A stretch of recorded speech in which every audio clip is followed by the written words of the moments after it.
Coming to you from the Lydia Media Studios in the heart of Lewiston, Auburn, it's Lydia's Lunch Bunch, LA's afternoon morning show with Mark and Sarah today because Pam's away at BNI. It's a Wednesday, so she's out making friends and influencing people and networking and stuff.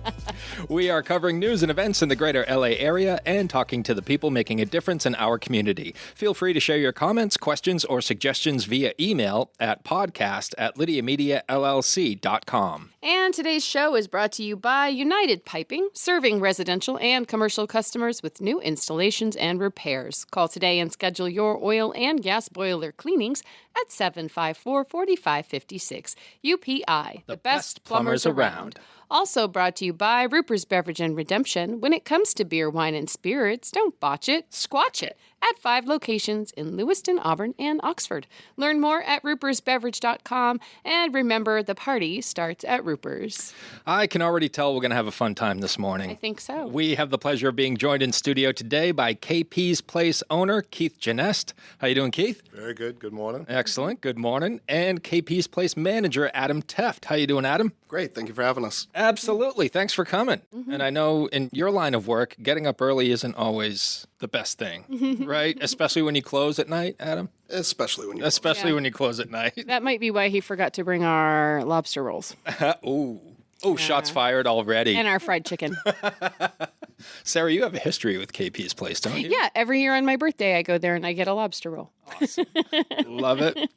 We are going to talk to Keith and Adam all about KP's Place and a whole lot more coming up here in just a bit. But before we get there, let's take a look at some headlines for Wednesday, May 14th. The $118 million Lewiston school budget passed by 14 votes. A total of 1,608 ballots were cast, representing 6.7% of the city's eligible voters. That's pretty low. I mean, if you're going to complain about it passing, maybe get out and vote. Maybe vote. The approved budget includes a $7 million increase from last year and will increase the education portion of property taxes in Lewiston by 2.15%. Former Maine Secretary of State Matt Dunlap is contemplating a run for Congress in District 2, a seat currently held by Representative Jared Golden. Dunlap served as Secretary of State for 14 years and said recent national and international events have motivated him to consider entering the race. The Lewiston Fire Department, Central Maine Healthcare, and Andwell Health Partners are offering a free car seat safety inspection tomorrow. The event will take place at the Fire Department at 55 North Temple Street from 2 to 6 p.m. No appointment or registration is required. And the Sun-Journal reports that after more than 40 years of serving Elm Street School in Mechanic Falls and the RSU 16 district, Mary Martin is stepping away from the board of directors later this year. Martin still hopes to volunteer with the school district that has been her home for decades. That's a long career. Sure is. That's amazing. Yeah, I hope she enjoys it. Yeah. Want to talk about the weather? Do we? I guess so. I think we do. All right. Rain or shine, it's all okay. Grab your uke and start the day. Clouds may come or skies turn blue. Weather's fun with me and you. The sun is bright and storms may brew. Every day's a brand new view. You don't need perfect skies above. Hey, just a song and a little love. There it is. What do you guys think? It's great. Not bad, right? My favorite thing about the weather song is the jingle is longer than our forecast. It's so long. Adam's so jealous. No need to. Yeah, be. we're going to get into that later. Yeah. Well, the weather today is very favorable. We'll have blue skies and sunshine with a high of 73 and a low of 43. Cloudy with some afternoon showers tomorrow and a high of 66 with a low of 42. And clouds and some evening showers on Friday with highs in the 70s. So it's not all bad. No, we'll take it. It is after tomorrow. I think we're going to have rain for like the next 5 or 6 days. Yeah. Scattered here and Well, there. it's the weekend. Yeah. That's true. It's the weekend, so it's going to rain. So it's got to rain. In sports, the Celtics are in trouble. They are down 3-1 in their best-of-7 playoff series against the New York Knickerbockers. They'll try to stave off elimination in Game 5 tonight at 7 in Boston, and they will do it without star forward Jason Tatum, who ruptured his Achilles tendon in Game 4 and will likely miss the entirety of next season. Aw. Yeah, that's a serious Really? injury. Yeah. Yeah, they're going to be without Jason for a long time. No, I knew he had hurt himself in the last period, but I didn't realize it was like that bad. Yeah, it's bad. And it was a non-contact injury. He made a move and then went down like a bag of sand. Shoot, that must have hurt so bad. Either of you guys fans? Yeah, I mean, I'm a baseball fan. Yeah, same here. But I watched the game, and you could tell. Well, as a baseball fan, you'll just love this. The Reds. Wait, first you got to find out if he's a Sox fan. Oh, wait, yeah. I assumed. I'm not. Oh, I'm a Yankees fan. all right. Well, this has been a fun show, you guys. Thanks for coming in. See you around. I mean, best of luck with KP's place or whatever you do. But I'm a Yankees fan, too. oh my God. It's the first time, Sarah, we've had 2 Yankees fans in the studio at once. We got to get Betsy in here for a trifecta. Oh my goodness. Jeez. All right, we'll try to power Well, then through it. maybe you'll be happy that the Red Sox lost to the Detroit Tigers 10-9. In 11 innings, they'll play again tonight at 6:40 in Detroit. I usually don't tell everybody. Well, now we know. Everybody knows. We're going to tell everybody. CMCC Baseball picked up its first ever USC AA National Tournament win by beating Florida National 10-2 yesterday afternoon in DuBois, Pennsylvania. The Mustang season ended later that night with a 13-8 loss to Penn State Schuylkill. Ryan must be happy and sad at the same time. I think Ryan is very happy. The Yeah. team had a great season. It Yeah. was their first time in the national tournament, and they won a game. Yeah, So, Big. that's yeah, important. it's huge. Yeah, congratulations to the Mustangs and Coach Palmer. Yeah. Major League Baseball Commissioner Rob Manfred ruled that Pete Rose, Shoeless, Joe Jackson, and others who received a lifetime ban from professional baseball are now eligible for the Hall of Fame. Want to weigh in, Mark? I do. I think it's bittersweet because all of them are dead now. And the rationale that Rob Manfred used is because they are deceased, they no longer pose a threat to the integrity of the game. Joe Jackson's been dead for 75 years. He hasn't posed a threat for a long time. Long time. And as far as Pete Rose goes, I believe he belongs in the Hall of Fame. Yes, he made some mistakes. I think a lot of people in the Hall of Fame made some mistakes. Pete's were national news at the time, and he did break the rules, but also one of the best players in history. Unfortunately, remembered for the bad parts, not the Yes, good parts, yeah. right? Keith, what's your take? I mean, I agree. I think you should be in the Hall of Fame. It's based on, what you did in the game. And, I mean, I think this is personal vendetta that I think was kind of in place for a long time. So, yeah, I think it's great Yep. for him. What do you think about the rest of them, like the Black Sox from 1919? All of them are eligible now. Yeah, I mean, like you said, this probably should have happened a long time ago. Sure. Yeah. But, I mean, at least it's happening. Right. All right, Adam, let's hear it. What's your take on it? I don't know enough about baseball know? to make any comment. You just know you like the Yankees, so you can piss some people off around here, right? I was waiting for him to say, what's baseball? My only fun facts are about when Arnold Rothstein had the World Series rigged. If I'm reading this correctly, Adam, you're a Yankees fan to keep the peace at work. No, actually, I'm just finding out now about KP being a Yankees fan. Oh, okay. I usually keep it to myself as well. Gotcha. Living in Maine. All right. That's the smart thing to do. It is the smart thing to do. But now you've told us and all our listeners. So good luck to you. I'm also a Lakers fan, so Okay. What? My goodness. Sarah, how are we going to deal with this? No. I'm shook. And the Maine Mayhem women's football team will host the Harrisburg Havoc on Saturday at Lewiston High School. The mayhem and the havoc. There you go. It's going to be outstanding. Right, don't step on that field I if know. you're not wearing pads. You could get hurt. That's your news, weather, and sports. And right now it is time for the podcast segment that is sweeping the Twin Cities. It's time for famous people birthdays. They're famous. It's their birthdays. It's famous people birthdays. It's famous people birthdays. Adam, as a jingle writer, what do you think of that one? I think it's fantastic. It is. Thank you. That's our pride and joy right there. I love them. I have a new influence now. All right. If you need help with the words, you can check in with Mark. Okay. I, He writes the words. I'm very efficient with the words. Right to the point. Right to the point. Yeah.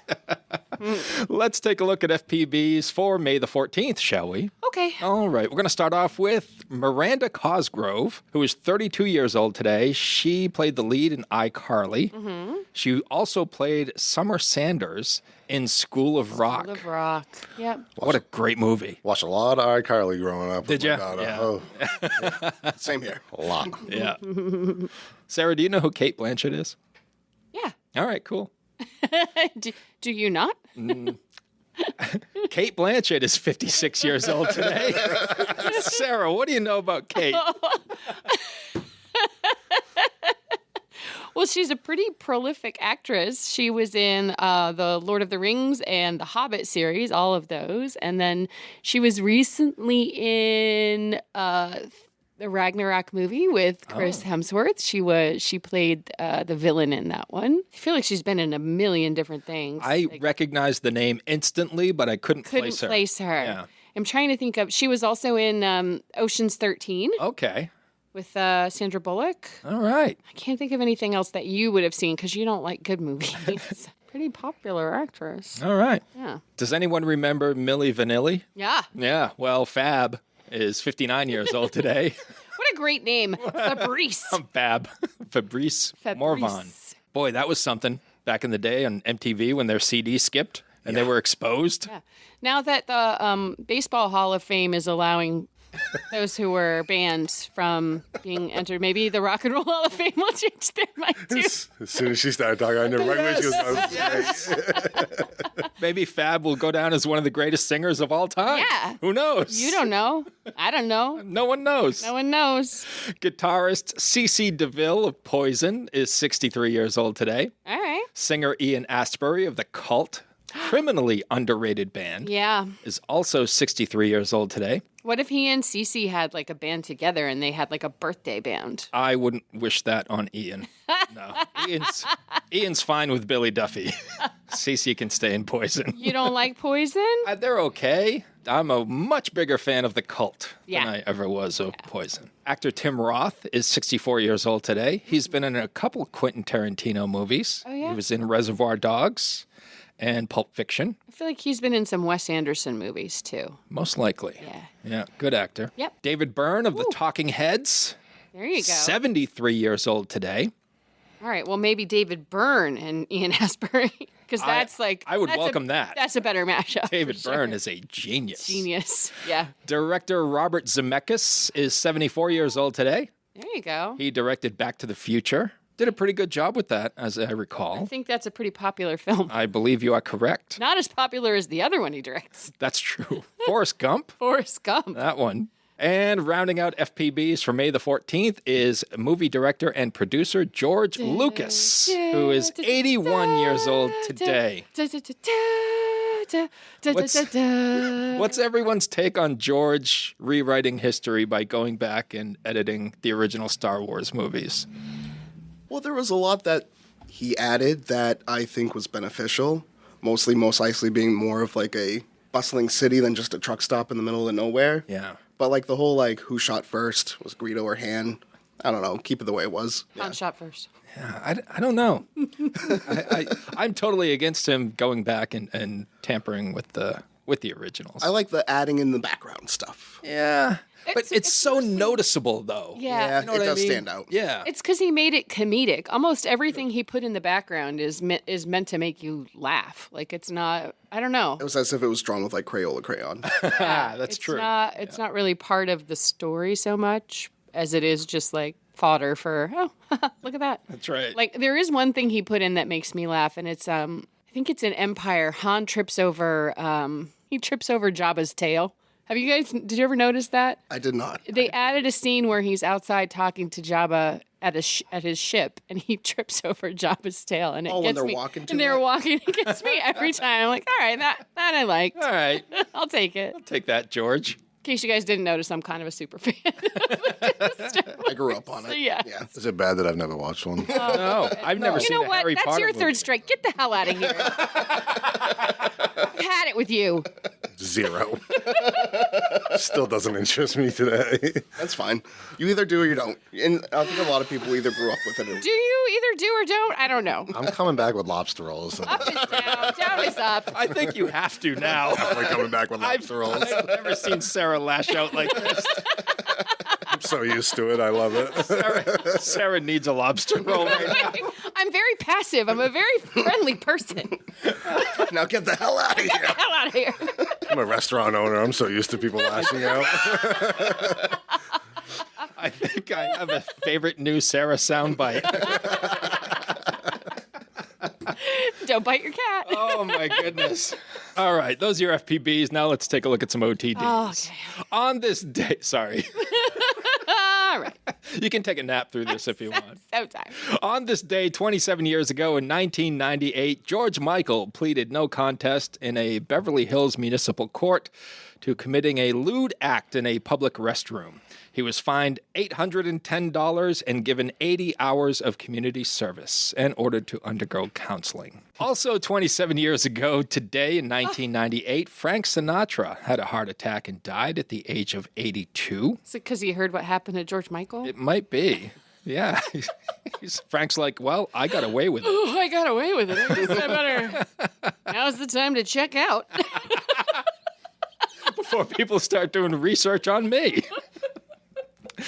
27 years ago. Wow, this was a big day, 27 years ago. 27 years ago. In 1998, Seinfeld aired its final episode after 9 years on NBC. That's what did Frank in. Yeah, that did a lot of people in. I did watch Seinfeld. The last episode wasn't great, was it? It was not. I remember watching it live with my mom. I mean, for such a fantastic show to end like that, we just expected better, I think. 36 years ago today, in 1989, Family Ties aired its final episode after 7 years on NBC, the show that launched Teeny Yothers. And Michael J. Fox. Oh, yeah. Oh, yeah. Yeah, Michael J. Fox, too. He was in that. Remember that guy from Yep. Back to the Future? I remember. And finally, 52 years ago on this day in 1973, NASA launched Skylab, America's first space station.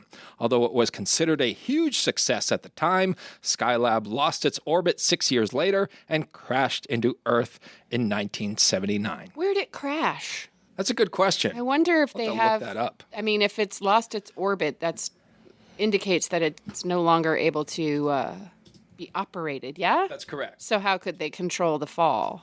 It crashed into the Indian Ocean in Western Australia. They must have had some way of propelling it to a certain spot. Boy, you would hope so. Yeah. Right? Like when Apollo 13 lost Yeah. its ability, they were able to kind of pilot it to a safe place. Can you imagine? Honey, Something's coming. Skylab's in our backyard. Did you order Skylab from Amazon? Those are your FPBs and OTDs for May the 14th. Whether you want a sit-down meal or a grab-and-go, Pat's Pizza in Auburn offers delicious sandwiches, pasta, salads, and pizza at family-friendly prices. Pat's Pizza, serving the L.A. area since 1985. Open daily from 11 a.m. to 9 p.m. at 85 Center Street in Auburn. Online at patsauburn.com. Now we shift focus fully to our guests in studio from KP's Place, Keith Genest and Adam Teft. Keith, we were talking a little bit before we started the podcast that the restaurant business not only runs in your family, but it's in your blood as well. Yes. Right? Give us a absolutely. little bit of history there. Yeah, so third generation, I think fifth restaurant in our family. My grandfather started, a lot of people recognize it, Bowley's Famous Franks. Well, his brother started the original Bowley's, which was in Hollowell. And then my grandfather branched out and opened one in Waterville. And then in 1978, my dad opened a similar hot dog hamburger restaurant in the Augusta area, which is now run by my brother, oldest brother. And then my middle brother opened up a chicken and seafood restaurant, probably about 30 years ago. That's what I grew up in, working in my brother's restaurant. Did it through high school, come home from college if I wasn't playing baseball during the summer. So it always worked. To be honest with you, I never really liked the restaurant business, probably because I was working for family all the time. But so that's how it started. And I didn't want to go into it, so I went to college, got a degree, started working in banking It's kind of where I started outside of college, and then I transferred into a medical company. Was working for a medical communications company as a regional vice president, and went through 2 buyouts, typical kind of corporate America. And I was like, geez, I don't know about this. I work my way up, and get bought out and have to start over. So sat down one day and said, I think I want to go in business for myself, but I don't know what I want to do. And I'm pretty sure I slept on it one night. I woke up the next day and I was like, well, I can open a restaurant tomorrow. Yeah. And I remember my parents telling me, if you're going to do that, do it with no overhead. Try to pay for everything up front, because if you don't like it, you can back out of it and do something else. And I knew from probably the first week that I did it, it was the best decision I've ever made. And I still can say that today, 13 years later. Wow. Yeah, so. That's impressive. What's your earliest memory of working in a restaurant? Jeez. Probably my earliest memory was not being able to work in the restaurant. I think I wanted to go work with my father, I think, as a youngster. And it was always like, nope, no family. My mom and my dad did it together. But I think the earliest I remember is probably, I think I worked for, I can't even remember the name of the place. I worked as a expo, so I got to figure out what it was like to get beat up from the waitresses and also the chef yelling at me from both sides. And I was like, geez, maybe I don't want to do this. But What's an expo for folks who are not in the restaurant industry? So an expo is someone that basically they're the middle person between the waitresses or waiters and the kitchen staff, and you kind of final preparation of the plate before it goes out. Not all restaurants use them, but this restaurant particularly did, and that was my first job. And I think it was my first job. I was pretty young, and I think it was because no one else wanted to do the job. And I was the new guy, and they're like, all right, this is a perfect place for him. But yeah, I think that's my earliest memory. They didn't even let you fill the ketchup bottles at your parents' restaurant? No. Wow. Yeah. And then I got a little bit of experience. I remember my brother bringing me in and saying, well, you can clean the restaurant when we're done. And that's really kind of the first time in the family business. And then my brother Mike opened his restaurant, and then I got to get in the kitchen and go from there. Yeah. KP's Place is located right up the street from us at 245 Center Street in Auburn, and you can find them on Facebook. Just search for KP's Place. That's the letters KP. Adam Teft, when he told me you were the manager, Keith looked at you like, is that what we're going with today? Yeah, it's still up in the air. Changes on the daily. Give us a little bit of your history and how you came to become the manager at KP's. Well, I started working in restaurants when I turned 18, right out of high school. I used to work in the kitchen at Dudley's in the Ramada way back when. I remember Dudley's. Yep. Yep. And stopped working there. The pay wasn't nearly enough. I remember my boss coming to me and being like, hey, you got a raise today. It went from $5 to $5.25, and that's because minimum wage went up. Right. So that's pretty good, actually. my first waitressing job, they paid me $2.25 plus tips. Yeah, it's crazy. And then I worked in sales for a while. Wasn't really feeling that, and I got into banking, and I worked in banking for quite a few years, and just really wasn't into that either. And I always liked cooking, not too bad at it. So I decided, let's go back into the restaurant business. And I found KP's Place. I ran into somebody that was working for him, and they were saying that he was having a hard time finding people. I walked in, and here we are 4 years later. Crazy, right? Yep. Crazy You found how him. It works out. Yeah. You got lucky. I got very lucky. I don't tell him that. But I got very People like Sarah who have worked in the industry, like she can see that instantly. It's like, you should hold on to this one. Right? Yeah. Tell us a little bit about the menu at KP's, because we mentioned the lobster rolls, which obviously Sarah's a big fan, favorite. and I'm sure a lot of other people are as well. Yeah, especially this time of year. Yeah. I mean, this is right as soon as the spring rolls around. We sell them all year long, but spring comes around. Lobster rolls are obviously pretty popular. But we primarily we primarily serve fried chicken and seafood. I mean, that's really the basis of our menu. We do have grill items also, the burgers and hot dogs and things like that. But the primary portion of our menu is the fried chicken and seafood, and that's what people come around for. So we're very casual. We serve all of our food in paper boats, with plastic forks. It's finger food. We don't have any waitresses. You come in, you order. You get to see the kitchen. If you ever come in, you'll see the layout of it. It's done very intentionally. Our kitchen's wide open. We want everybody to see what we're doing. The other part of that is as I've kind of explained to a lot of people, is I'm not a chef. I don't want to be stuck in a kitchen. The whole point of me opening this restaurant is I love to be around people and be with people and communicate with people. I didn't want to be stuck in a kitchen.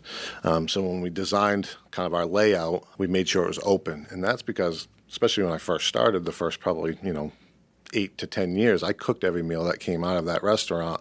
I wanted to be able to communicate with the people that were at the counter ordering. And that's kind of who we are. And I think people get that as soon as they come in, they start to say, okay, this is very casual.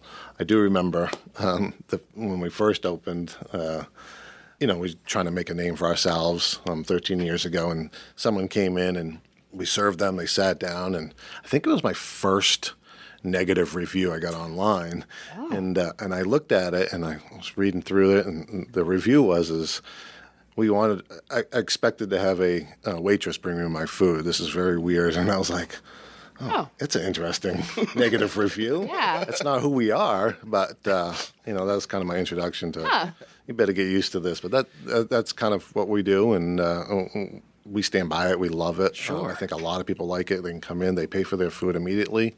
They sit down and eat. They don't need to wait for a check. They get up and leave when they want to. Yeah. It's very, very casual. One of the rules that we have at the restaurant, and I say rules, I think it's just normal for us, is we make sure we say bye to every single person that walks out the door. That's nice. That's who we are. That's what we serve. I think that's a pretty normal model for the type of restaurant that you are. Like, thinking about like Ken's place down in Scarborough or Bailey's. That's how you do it. Yeah. That's how it's done. Yeah, that's what I thought too. But apparently not everybody. I guess it doesn't count if you're not on the coast. Apparently, yes.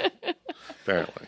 I love how you describe that. Everything you said is like if I were to open a restaurant, that's how I would do it as well. Yeah. It makes perfect sense. And I think you earn instant credibility when you walk in and you can see the kitchen. Yeah. 100%. Yeah. I mean, typically people that are choosing, especially in the small restaurant business, people are making a conscious decision to come spend money at your place. And there are a lot of places that they can choose to go.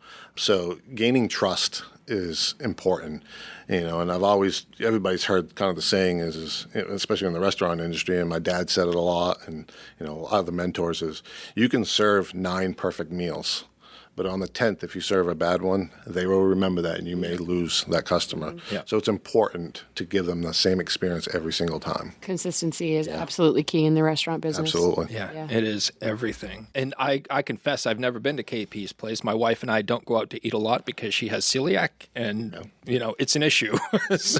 And even though sometimes we've ordered gluten-free meals at restaurants, we've been burned because they don't. The cross-contamination is there and all that. They fry the fries in the same basket Exactly. or something. Yeah. Absolutely. It's very difficult to do a true gluten-free. Right. You have to have separate kitchens typically. You very rarely see that in a small town that do it right. You got to go to a big city that has 2 kitchens and high volume. Right. Adam, tell us about some of your responsibilities as manager at KP's. Corralling me.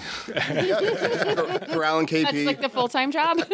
Aside from telling random people you're a Yankees fan.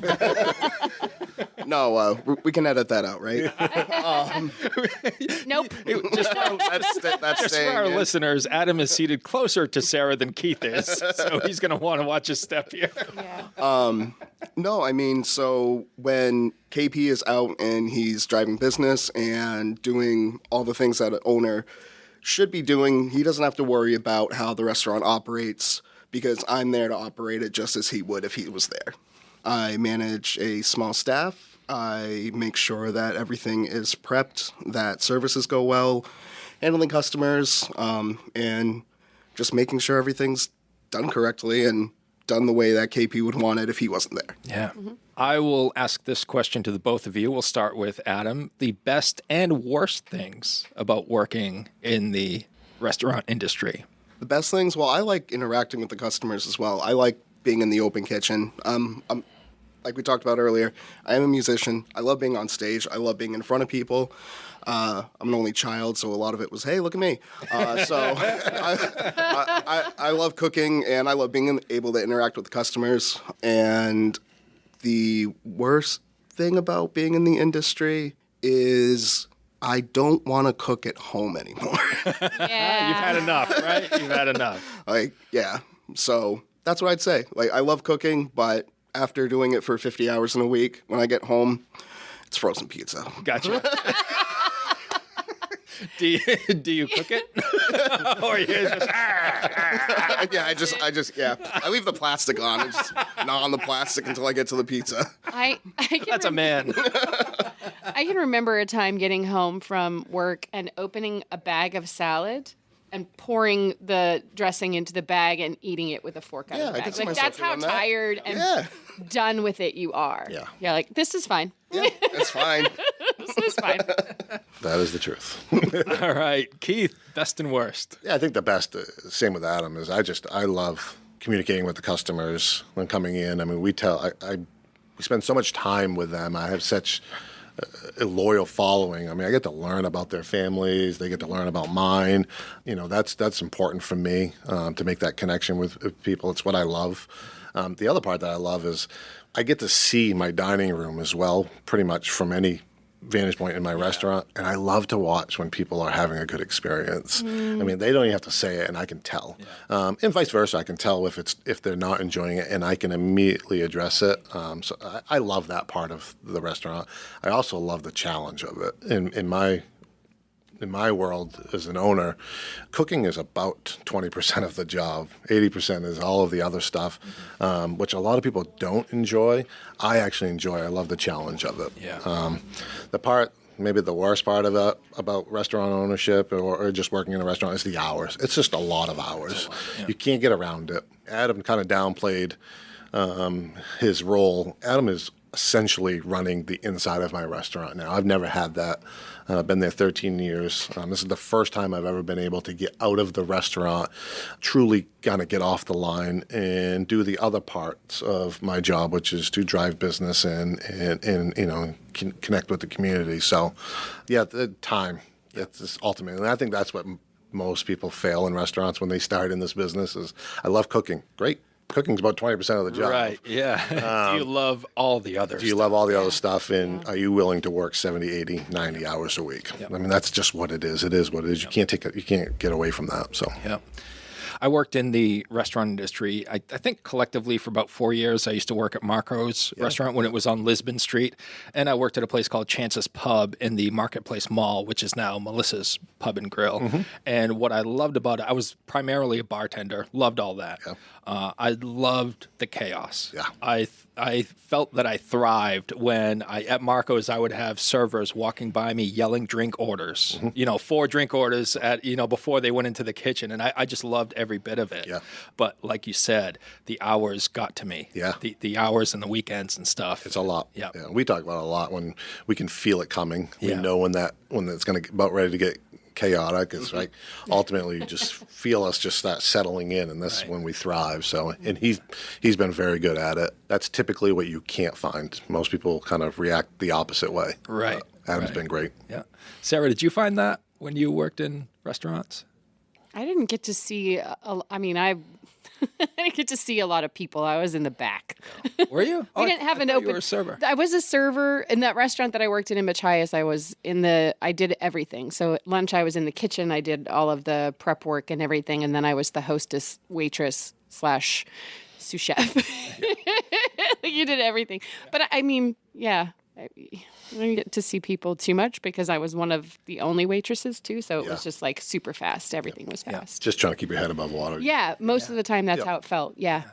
That's about restaurant business 101 right there. And unless you've worked in it, people don't realize how much work it is to work in and run a restaurant. Yeah, I highly recommend if anybody, a first job for somebody, it's great just to teach them what it's like to be with people, and also teach your kids how to treat other people in that industry when they grow up and they're out on their own. So I think it does build, if you've worked there, it builds an appreciation for other people who are good at the job. absolutely. You know, like you go to a restaurant and you have somebody who's really good at it. You're like, oh yeah, they're really good at it. Yeah. And on the contrary side of that, when you have somebody who's not good at it, you notice it right away too. Right. You're like, the eyes get wide. you're like, oh, you are so bad at this. You should probably do something else. Yeah. You should work in a library. You maybe don't want to talk to people. Yes. It's tough to go out to eat sometimes. It can be. I'm spending more time watching how the flow of the restaurant is versus enjoying my meal. Do you find yourself going, I would definitely change that? Every day, Yeah. unfortunately. Or if they're really chaotic, just being like, I feel like I should go back. I know. I've actually They're in the offered, weeds. I might be able to help them. offered to help before. I'm like, do you need me to do anything? Yeah. One of my favorite restaurants locally has a table in their dining room where the staff go and have their break and eat. And I really love that because you can see the camaraderie of their team and they have a chance to sit down, which is nice because a lot of times, you guys know, a lot of times you're not sitting down as a server or working in the kitchen. You're on the go the whole time. And I really, really appreciate that about that particular restaurant where you can see them in the dining room and they're just like taking their deep breaths and having a drink. We in our dining room as well. Yeah, we love I it. love that. Yeah. Special kind of person to work in that industry. Sarah and I used to interview Chief Moen of the Auburn Police Department. And he said when he was, during their recruitment process, when people are applying to work for Auburn PD, if they had experience in the service industry, Chief Moen's eyes would light up. He said they have people skills, which is what you need nowadays as a police officer. Absolutely. Absolutely. Yes, a lot of customer service. Yeah. Chief is a great customer, too. Is he? Nice. Aw, Chief. Love it. Great guy. What would, and this could go to either of you, what would your advice be to someone considering working in the restaurant industry? Phew, I got a lot of those. A lot of that. I say just take the step and go for it. It's one of those, I personally think it's one of those jobs where you just have to get in and get dirty and go for it. Mm-hmm. One of the things that all of my family's ever done when we hire people, and I'm pretty sure I did it with Adam as well, is when people come in sometimes for applications, I'll give them their application. They'll sit down and fill it out. I will literally ask them, you want to put an apron on and start right now? And just get them in there. I said, just give me 2 hours. Yep. And you'll know within 2 hours if this is something you want to do or not do. And it's also great for me because I want to see how they're going to react to that. Sure. That's my advice would be just to go for it. One restaurant might not fit, but another one might. Because they're all a little bit different how they do it. You're going to learn a lot of different skills at a lot of different restaurants. But I would just say go for it. Give it a shot. Adam, anything to add? No, I think that's perfect. Yeah. My only other thing is you need to be good at compartmentalizing. Mm-hmm. If you're going to get in the restaurant industry, understanding that service is service, and afterwards. Sometimes I am very guilty of, if I'm very focused and we're very busy, I have a difficult time controlling my tone. I'm not losing it. I'm not losing my mind or anything, but just I might sound sharper than my normal happy voice, my normal talking voice. And just be able to compartmentalize that 2 hours this is it. We're going to get through this. And then we can go back to our normal day. Yeah. Controlled chaos. Controlled chaos. But it's in increments throughout the day, and that's difficult for people to deal with sometimes. But you just have to understand that it's a controlled amount of time. It's not all day. There are those times though where the door opens one more time and you're like, oh my god. Okay. Like you finally catch up and it's just like boom, boom, boom, boom. Absolutely. Yeah. I had the opportunity to interview Heidi Parent, who was from Auburn at the time, and she was on Hell's Kitchen. Yeah. Oh, cool. And we met. We got to judge the Mrs. Maine pageant together. Yeah. And then we kept in touch for a bit, and I had her on the radio, and I hope to have her here someday. Yeah. But I asked her, I said, Heidi, why are people so angry in the kitchen? What is it about the restaurant industry? Why are people so angry? And she just took a pause, and she said, Mark, people are hungry. Yeah. That's a great answer. Yeah. Great answer. That's what she said. That was it. And it made perfect sense. It's the truth. People are hungry and we need to feed them. And they want their food yesterday. Yeah. I think one of my favorite sayings is when I bring food to folks at the table, because we don't have waitresses, but we have someone in the kitchen that we always bring out the food to whoever ordered, if they're sitting down. And usually I'll bring it, and it's always super quick. We usually catch people off guard because we're probably about a 7-minute turnaround from the time you order to the time you get your food, maybe less sometimes. And I always say, here it is. And they're always like, wow, that was quick. And I was like, you're hungry. And they're like, you're right. That's exactly why I'm here. No, I am. You're right. You just made my day better. Yeah. I just want to go back to this for a second because you grew up in the restaurant industry, then you left it because you kind of had enough of it. You wanted to do something different, but then you came back. Is it because you missed it, or is it because you knew how to do it? I think it's a combination of both. What kind of drove me there, like I said before, is that I went through 2 buyouts, and I was tired of kind of working for somebody else, working my way up the ladder, and then kind of getting your feet cut out from under you. So I think that kind of started it, but I think I did miss the chaos. The other part too is in my world is like I said, it's generational. I think I wanted to kind of become part of that legacy as well, probably without even thinking about it. And then when it became my own and I was responsible for all of it, the challenge is what I really love. I mean, it's just not easy. And I think that's what I love the most about it. Yeah. I'm one of those people that can get bored pretty quick. There has been 0 boring days in 13 years that I've experienced here, and I think that's what I love about it. But I think a lot of it has to do with the legacy. I wanted to become a part of it. I saw my brothers do it, what it did for them, and obviously my father and my grandfather. But what's your proudest moment since opening KP's? Finding Adam. Yeah. Yes. Clearly. Yes. That's obvious. All right. Next question. Yeah, I've had a few of them. I think the biggest one is I had a vision when I started, and I'm seeing it come together. We started, and I don't know how early on that you started coming, but the first 4 or 5 years, we started with about 1,500 square feet and 24 seats. I've since expanded, blew through a wall, close to 3,000 square feet now, and have 75 plus seats. And that was kind of my vision the whole time. I knew I wanted to build it from the ground up, literally just customer by customer, experience by experience, because I was in this for the long haul. Most people that open restaurants, it's not that long of a plan. It's probably a 10 to 15 year plan, and then they're out, sell or, move on because it's so tough. My plan was always, if I'm going to do this, I'm going to do it, and I want to do it until the end, until I'm done working. I knew I wanted to start from the ground up, and I think that's just kind of my biggest thing is I'm seeing it come together. We still have another phase of kind of our next evolution, and hopefully that happens in the time frame that I'm looking for it to happen. Yeah. So. Do you want to share any more details about that? I mean, or ultimately, keep it to yourself? no, I can share. I mean, ultimately, our goal, and this is something that Adam and I are now kind of doing together and really planning is we're a part of a mini mall right now, and we've kind of pushed the edges of that mini mall. We can grow probably another 50% there, and that's about it. So the next phase for us is to be in our own building and have outdoor seating and kind of go that route. And that's kind of how we want to take it to the end. Yeah. Nothing like having a lobster roll outside at a picnic table. Absolutely. Right? It's absolutely. I mean, we have a couple picnic tables there, but you just don't have the vibe that I'm looking for just yet. But again, it's from the ground up. I'm proud of that growth. I mean, I'm already working on second generation of customers. Some of my original customers are now having kids that are coming in. That's pretty cool to see. Yeah.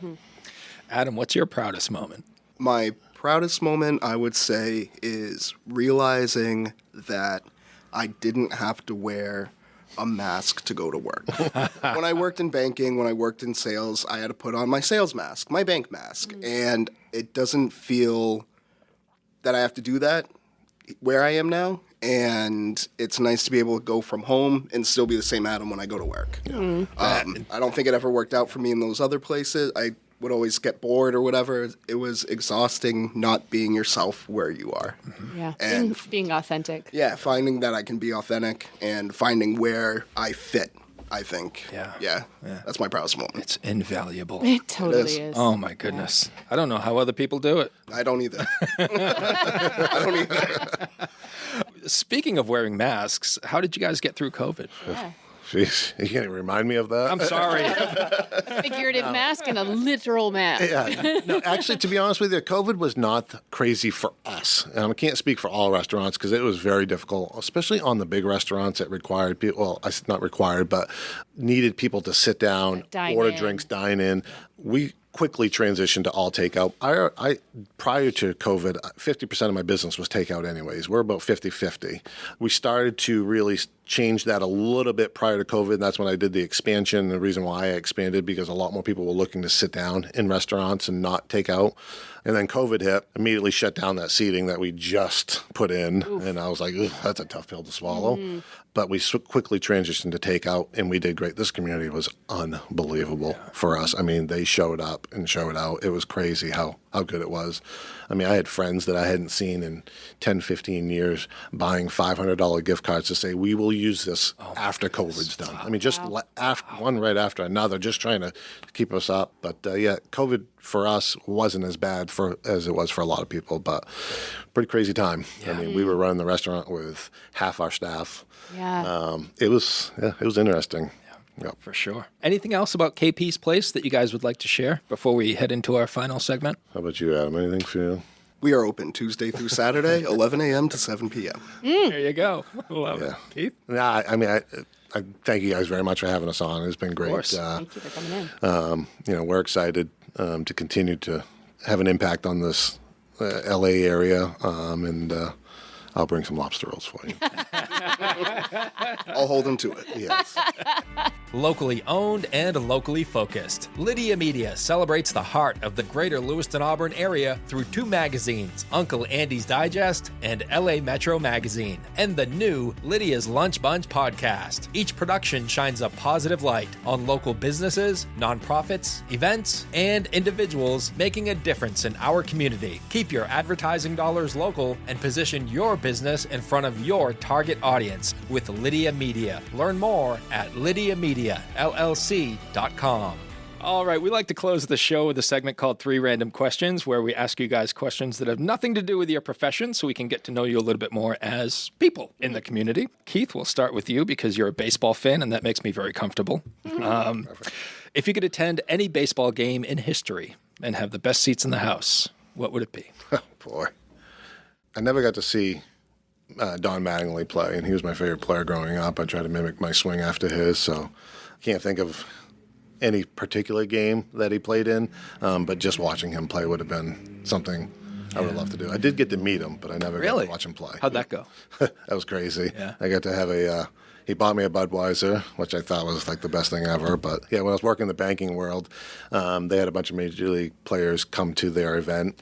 I did not know this, but my friend at the time was best friends with Kyle Yastrzemski, and she asked me to drive for her and her friend, and I didn't know who it was, and I went to go pick her up, and I picked up Kyle Yastrzemski, and he thought it was hilarious. One of the biggest Red Sox players ever. He thought it was hilarious because he asked me, who's your favorite player and team, and I told him the Yankees, and he gave me the same treatment as you just gave me. He gave you what you deserved. And he goes, well, you're driving for us today, so. And when we got to the event, and he says, would you like to meet Don? And I was like, what? And he's like, yeah.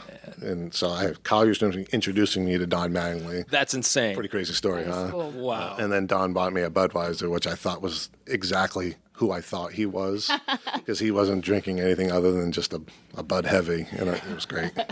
So, That is awesome. crazy What a great story. crazy story, That is fantastic. Are you a little bit of a Red Sox fan because of that? I watch a lot of Red Sox games. Okay. All right, I live that makes here. When they play the Yankees. Yeah, no, I watch them. I mean, I watch way more Red Sox games than I do Yankees games, just because of where we are. I just enjoy baseball. Sure. Watching It's the best game ever. Yeah. And I will modify the question for you, Adam, because you're a musician. If you could attend any concert in history and have the best seats in the house, what would it be? The Newport Folk Festival when Bob Dylan went electric. What a choice. That is a good, Fantastic. you were taking your life into your own hands. Sure. Like that was, people were mad. Yeah. Oh, yeah. I'm a huge Dylan fan, though. I've seen him 7 too. times. Wow. Yeah. How does someone so young get into Bob Dylan? I've always liked older music. I'm a blues musician. I like blues and folk and all that. I never really related to music of Poison? today's. No, yeah, Poison. I used to play guitar for somebody. I used to play lead guitar for this kid who would always do Every Rose Every Has... Rose. And I hate that song. Oh, my God. Every time it comes on the radio, it kills me because I used to have to play it, but it was a paying gig, so, it's as far as selling out goes, I guess that was. Yeah. But, like, growing up, like, my mom had a really good music palette, and, like, she introduced me to bands like Iron Maiden and stuff like that, and then also Stevie Ray Vaughan. And as soon as I found Stevie Ray Vaughan, I kind of just went to blues music, and then found Dylan, and yeah. Well, kudos to your mom. Yeah. She did a fantastic job with you. Yeah, she did. As far as influencing my music, I had a very wide range and good taste. All right. Sarah, what do you got? I'm going to ask a food question. Adam, would you rather have salad for hair or broccoli for arms? Broccoli for arms. Yeah, for sure. Cool. Yeah. Well, Adam's got great hair, so why would he? Why would he want to put salad up there? Yeah. Thank you. I do it myself. Keith? I'm trying to think of the why. No reason. This is no reason. What were my choices? Salad for hair or broccoli for arms? I'm going salad for hair because I'm losing mine quickly. Mark? Me? Oh, I definitely go with salad for hair. Cool. Because the broccoli for arms, I can't wrap my head around it. Like, I use my arms too much for things, and I can't. Like, if I have just little broccoli hands. Well, I know, but like Adam wouldn't be able to play guitar with broccoli hands. I think I'd get into boxing. Oh, there you go. I'd use them as clubs. Yeah. If you box long enough, you'd have broccoli hands and cauliflower ears. Yeah, exactly. Good one. Well done. All right, final question. Keith, putting your restaurant skills aside, what could you teach someone to do with 100% certainty? How to hit a baseball. Oh. How long would it take? Like, say you take me, who hasn't played baseball in 40 years. 10 minutes. All right. Wow. Cool. I'll meet you at the batting cage. I was going to say, we could be better by tomorrow. Yeah, there we go. Adam. How to shoot a free throw. Really? Yeah. Which is about as surprising as that gets to me. Every time he tells me that he can shoot, I'm like, no, you can't. I'm pretty good at basketball. But he can shoot. Yeah. It's weird. It's weird. It's weird that he can do Why something. is it weird, I Keith? just don't think of him in sports. No, it's fine. Not a lot of people do. Yeah. He hates when I talk about it. He hates when I watch it on TV. Yeah.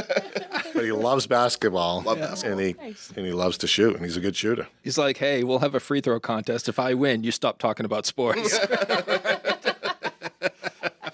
Well, guys, it's been an absolute pleasure and a whole lot of fun having you in. Thank you very much. Appreciate it. Thank you. Go to KP's Place, everybody, 245 Center Street in Auburn. You can also find them on Facebook. Search for KP's Place. And I just have to ask you about the name because the K makes sense. What's the P? That was my nickname growing up. My first name's Keith. My middle name is Patrick. So everybody called me KP growing up. And as I got older, it transitioned to Keith. So the great thing about it is I know everybody that's known me when I was a kid, they still call me KP. And everybody that I've met as an adult called me Keith. So Right on. Hey, if you go to their Facebook page, plan to go out to lunch because you'll be hungry afterwards. I'm looking at French fries for the last hour and I'm dying. I saw her scrolling over there. Oh my God, that looks so good. Those are all real pictures, Seafood too. chowder, French fries, scallops, yum. I will tell you this. If Sarah could order through Facebook, she would. Yeah. And then she'd drive by and pick it up. Yeah. That's what she does. That's the thing I do. You can, actually. We have DoorDash now. There you go. Oh, All right. yes. Great stuff, guys. Thank you so much. Thank you. Thank you very much. Thanks to our sponsors, Ruper's Beverage and Redemption and United Piping. And if you'd like to be part of the Lydia's Lunch Bunch advertising family, reach out to Pam via email at pam@lydiamediallc.com. Thanks for listening, everybody, and we will catch you tomorrow when we have Salt and Light Community Center on tomorrow. So we'll see you then. Have a great day. And remember, don't bite your cat. And I will say I have bitten my cat.